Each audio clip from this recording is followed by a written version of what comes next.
Hai, welcome to the Anaja Channel. Bersama Ade di sini.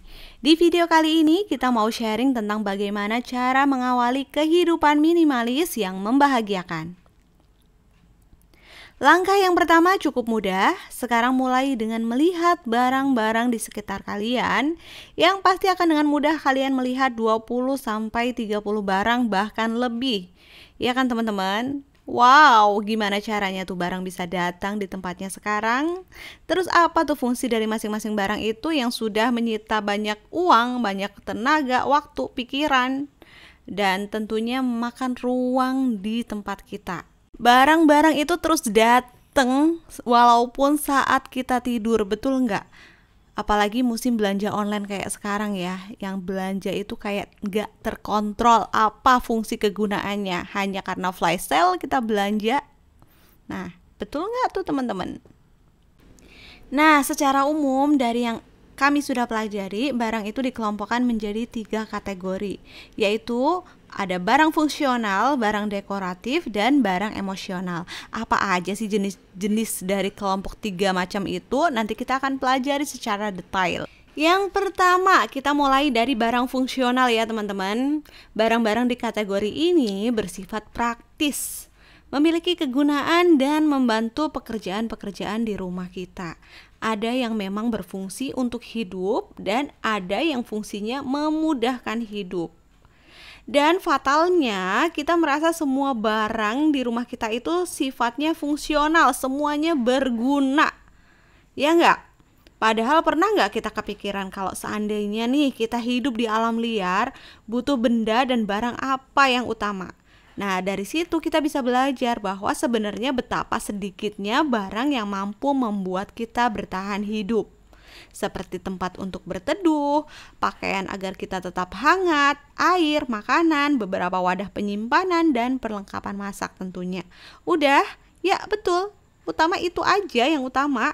Jadi kita memang saat kita mengembara ya udah kita cuma butuh itu saja teman-teman. Nah, selain barang-barang itu, ada lagi barang yang tidak difungsikan untuk bertahan hidup, tapi memiliki kegunaan penting seperti tempat tidur, spray, komputer, sisir, pulpen, lampu, stapler, dan lain sebagainya. Hal yang pastinya familiar kan buat kita, karena itu memang biasanya ada di sekitar kita banget ya. Dengan kata lain, itu barang yang kita gunakan sehari-hari dan memang bernilai buat kehidupan kita. Dan itu layak dipertahankan dan berdampingan sama rumah tangga yang berorientasi minimalis nih. Kalau kita kan lagi belajar gimana sih menjadi minimalis, ya udah lihat dari barang-barang itu. Nah, tapi perlu diingat, barang itu harus digunakan ya. Jadi nggak ada kata itu barang double-double dalam jumlah banyak tapi nggak digunakan. Sebagai contoh, ada berapa banyak kotak makanan yang ada di kitchen set kita? Coba hitung, coba lihat. Nah, di antara barang-barang fungsional, sebenarnya ada juga barang yang nggak punya fungsi, tapi memuaskan kebutuhan kita dalam bentuk lain. Secara sederhana, barang ini kita beli karena enak dipandang. Betul nggak? Karena naluri manusia itu pandangan matanya ingin selalu memperindah suasana di sekitar. Kayak yang lihat barang-barang estetik, barang-barang nyeni, itu tuh udah kayak aduh pengen datengin dia tuh di rumah kita. Boleh sih, boleh. Apresiasi estetis adalah bagian penting dari identitas kita dan tidak seharusnya dihentikan memang. Jadi untuk keindahan boleh, seperti vas bunga, lampu gantung, dan lainnya itu berhak menjadi bagian dari kehidupan minimalis. Dengan catatan, nih garis bawahin ya teman-teman, barang-barang itu ya dihargai, ditaruh di tempat yang memang terlihat sama kita, bukan disimpan di lemari sampai berdebu dan menambah beban keruwetan hidup kita. Kita tuh kalau nyimpen barang itu nambah keruwetan hidup kita loh, bener nggak? Aku tuh udah pernah jalanin dan aku memang saat ini juga masih berproses. Jadi berasa banget ya. Coba kalau kita mulai decluttering gitu aja ya, itu tuh berasa banget. Decluttering apa? Nanti deh kita bahas lain waktu ya. Saat ini pokoknya kita tugasnya keliling aja dari rumah kita. Kemudian saat kita menginventori barang di rumah kita, mempertahankan barang tersebut jangan hanya karena barang itu nyeni ya. Seperti kita beli di bazar kerajinan tangan di luar negeri misalnya, tapi ketika beli barang tersebut terus membuat kita bahagia, tersenyum gitu ya, itu boleh kita pertahanin ya, boleh menjadi bagian dari kehidupan minimalis kita. Tapi dengan catatan ya tadi itu, taruh di tempat yang terlihat sama kita, yang benar-benar bisa kita hargai, kita hargai keberadaannya gitu ya. Jika barang di rumah kita semua itu masuk kategori fungsional dan dekoratif, tentunya nggak akan susah ya untuk menjadi minimalis. Tapi kita akan melihat barang-barang lainnya di luar kategori tersebut. Dari mana tuh barang-barang? Kenapa masih kita pertahankan? Umumnya itu memiliki nilai nostalgia atau hadiah gitu, atau titipan gitu ya teman-teman. Kayak warisan, misalkan ada warisan alat masak, warisan keramik gitu, atau uang koin lama gitu juga biasanya kan disimpan ya, tapi padahal disimpannya entah sampai di mana kita lupa naruhnya. Yang intinya barang-barang ini mengingatkan akan orang, tempat, atau peristiwa tertentu. Terapkan prinsip yang sama kayak tadi yang udah digarisbawahin ya teman-teman.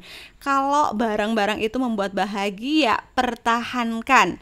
Tapi taruh di tempat yang kelihatan dan bisa dinikmati keberadaannya. Sebaliknya, kalau cuma sebagai bentuk kewajiban menyimpan barang tersebut, ya kita mesti memikirkan cara menyingkirkan barang tersebut. Nah, sekarang sambil keliling, sekarang sambil ajak ngobrol tuh barang-barang. Tanyakan, kenapa barang kalian ada di sini? Untuk apa sih? Kalian itu dari mana? Kalian itu aku beli atau dikasih? Nah, dari situ kita bisa kelompokkan barang-barang itu masuk kemana. Kalau hilang atau rusak bagaimana tuh barang? Atau misalkan pecah gitu misalnya, itu kita akan biasa aja atau merasa kehilangan atau ada perasaan-perasaan lainnya gitu. Jawablah dengan jujur setiap pertanyaan-pertanyaan itu, karena barang-barang kita nggak akan tersinggung kok apapun jawabannya. Dari proses tanya jawab ini mungkin akan mendapatkan 2 subkategori juga. Yang pertama, barang yang memiliki barang lain, misalnya buku petunjuk penggunaan barang, aksesoris buku, alat pembersih, alat untuk membetulkan barang lain gitu. Jadi kalau satu dibuang ya udah satu juga kebuang semuanya gitu ya, saling membutuhkannya seperti itu.